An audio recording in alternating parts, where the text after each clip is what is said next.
हर घर तिरंगा यात्रा से उत्तर प्रदेश के मदरसों को भी जोड़ा जाएगा। हमारे साथ बात करने के लिए अल्पसंख्यक कल्याण राज्य मंत्री आदर्श शाह जी हैं।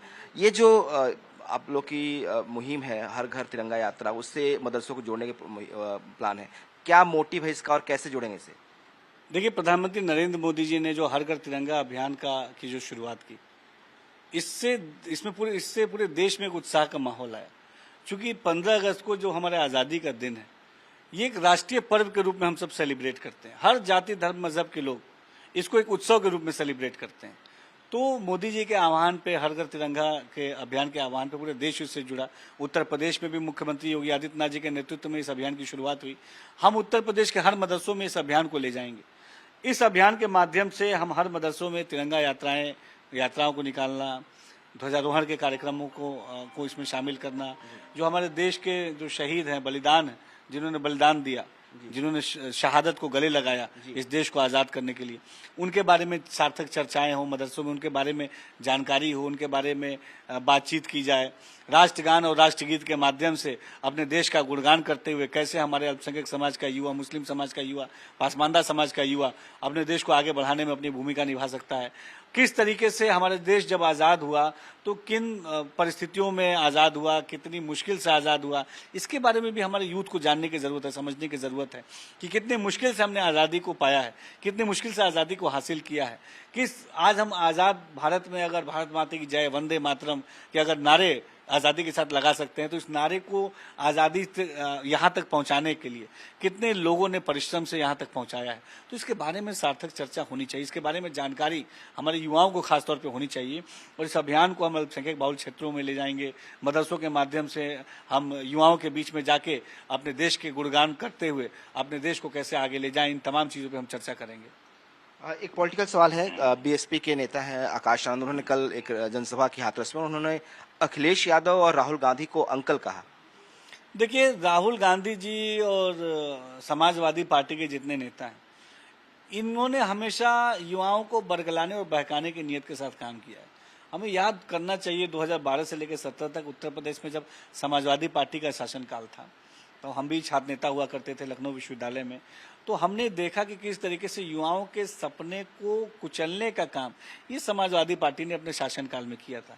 हमें याद है कि तब जो सरकारी नौकरियां 12 से लेकर 17 के रीजन में जो सरकारी नौकरियां निकली, उन सरकारी नौकरियों की बोली लगती थी।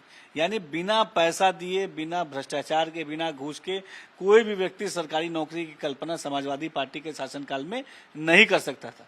वो समाजवादी पार्टी जो अपने आप को आज युवाओं का हितैषी होने का ढिंढोरा पीट रही है, उसी समाजवादी पार्टी के शासनकाल में सबसे बुरी व्यवस्था शिक्षा की उत्तर प्रदेश में थी।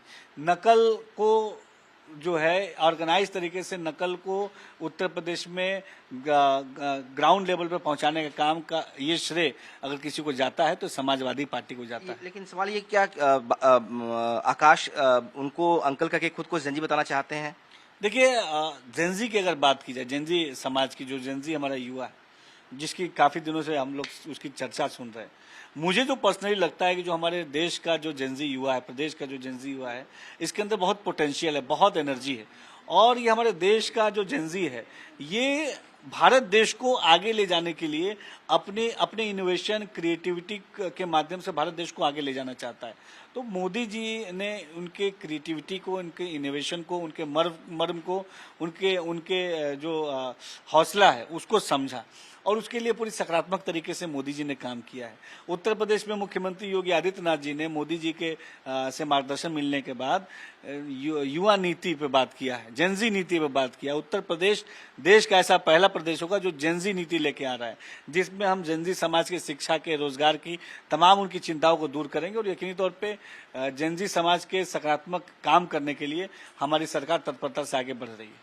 अच्छा, एक बड़ा मुद्दा था राम मंदिर में चढ़ावा चोरी का, उसको लेकर विपक्ष ने बड़ा माहौल बनाया। अभी जो एक ऑडिट रिपोर्ट आई है उसमें कहा गया है कि जो 3,300 करोड़ रुपया मंदिर का ट्रस्ट का था वो बैंक में ही है, सुरक्षित है, और चोरी जो हुई वो केवल जो कैश काउंटिंग हो रहा था जहाँ पे उसी में हुई है।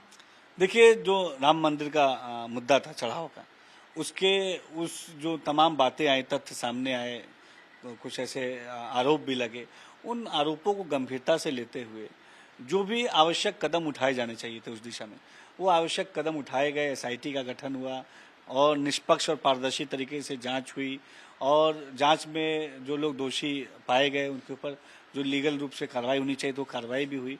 तो यकीनी तौर पे उस पर्टिकुलर मैटर में जो भी आवश्यक कार्रवाई होनी चाहिए वो कार्रवाई आगे बढ़ रही है। आपको लगता है विपक्ष ने कुछ ज्यादा ही माहौल बना दिया, जो चोरी को पूरा घोटाला करार कर दिया, डकैती बता दिया? नहीं, देखिए, जो ये मसला था माने श्री राम मंदिर के जो चढ़ावा से संबंधित जो मसला था, उस पे जो उचित स्टेप लेने चाहिए, जो जरूरी स्टेप लेने चाहिए थे, वो तमाम स्टेप्स लिए गए, प्रिकॉशंस लिए गए और जो दोषी भी थे उसमें उनके ऊपर कार्रवाई भी हुई।